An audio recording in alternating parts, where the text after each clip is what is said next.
Welcome to RPGamer's review of Redemption. This review was written by Delander, read by JC Servant, and the video edited by Her Frog. There are a lot of ways that a game can grab hold of players. Most standout games feature mind-blowing visuals, on-point storytelling, or a thrilling combat system. However, AdGlobe's Redemption Reaper stands out for its relentless pessimism, having enough for a dozen games. This gloomy atmosphere permeates throughout all aspects of the game, with a harrowing soundtrack that keeps player on edge and a battle system that revolves entirely around being one step behind the enemy. The game embraces this survivalist sensation with minimal resources and enough blood animation that would make the grittiest grindhouse flick blush. Sadly, there's almost no depth beyond that. Redemption Reapers follows the Ashen Hawk Brigade, a mercenary troop with questionable pasts that band together to try and do some good in a world teetering on the brink of disaster. With their reputation, pride, and psyches in tatters due to an incident from 2 years ago, they have nothing left to lose. Players follow Sarah, who joined the troop just before the incident and is reeling heavily when the Mort appears. The Mort are an inhuman invasion force bent on wiping out nation after nation, slaughtering everyone in its wake.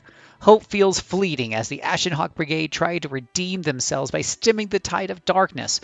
Unfortunately, all players can do is stem this darkness, as much of the game is doom and gloom.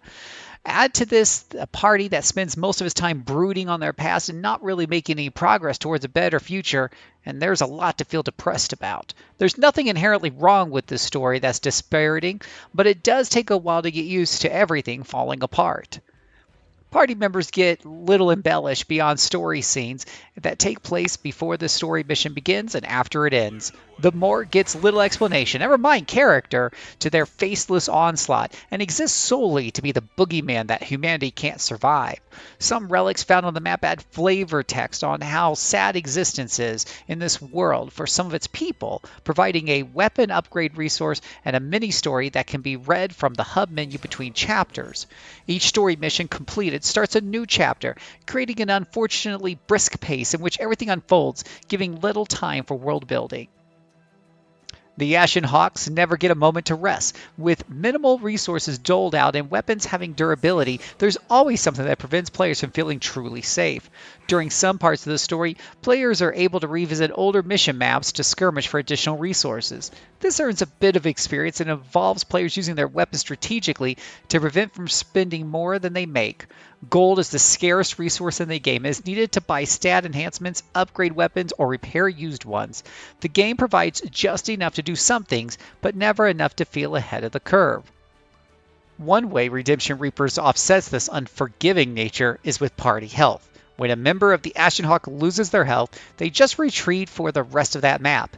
Even the experience they miss out on can be balanced out by using the pooled amount gained as a reward by finishing story missions quickly or by losing a minimum amount of party members.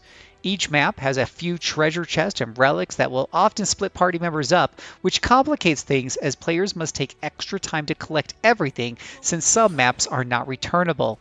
As treasure chests are a good source of stronger equipment, accessories that boost character stats, or precious gold, there's plenty of incentive to go out of the way to grab them. Leveling up gives some stat increases, as well as 2 skill points that can be used on that character's list of 4 passive abilities, or on any learned ability to max out their usefulness. Some abilities are learned at specific levels, including each character's powerful finishing ability. Every ally who participates in combat and deals damage gains experience, with the largest share going to the character that initiated the attack. This can be helpful for the archer Karen, who is unable to do a lot of damage towards heavily armored enemies, but when positioned with Urs the axe wielder and Lug the spearman in range of the enemy, their strength is added to give her the bulk of the experience.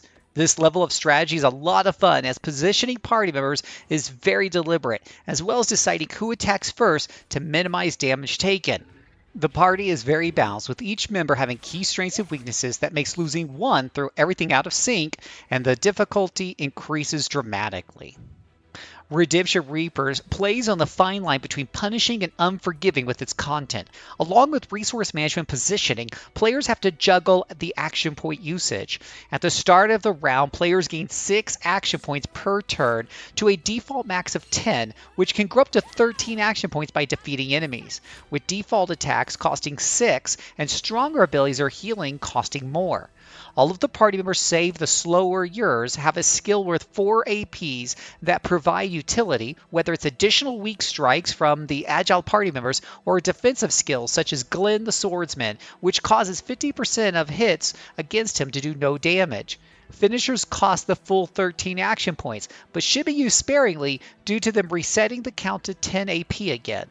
The Mort are relentless. While there are some missions that are simple enough, even these can lull players into a false sense of security. Having a squishier unit get surrounded by weak enemies or isolating a defender too far from the team will all end poorly. Luckily, many enemies only move closer when breaching a certain point on the map or if players leave character in harm's way. This leads to a measured approach being the easiest, as players can bait out enemies and take them out one by one.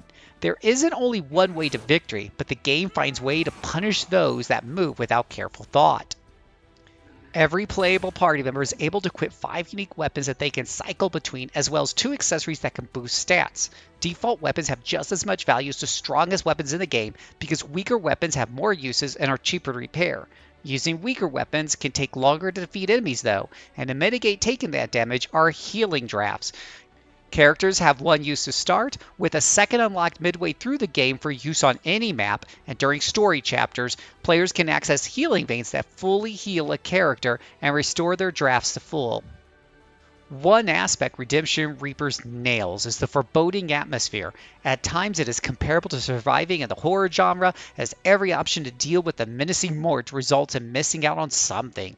Some mission objectives include reaching a surrounded ally or escorting panicked civilians to safe zones. There's a sense of urgency found in every fight that feels exhilarating to overcome. Sometimes the Ashen Hawks have to backpedal to gain a tactical advantage or else be taken out by waves of Mort. Redemption Reapers is full of fantastic sound bites that help sell the despair and fear that comes with fighting the Mort. There are beautiful tracks using violins and even some vocal tracks that add to the emotionally forlorn presence felt throughout the game. The voice actors do a great job of matching and selling their characters to the players well. However, what doesn't match is the mouth movements during story scenes.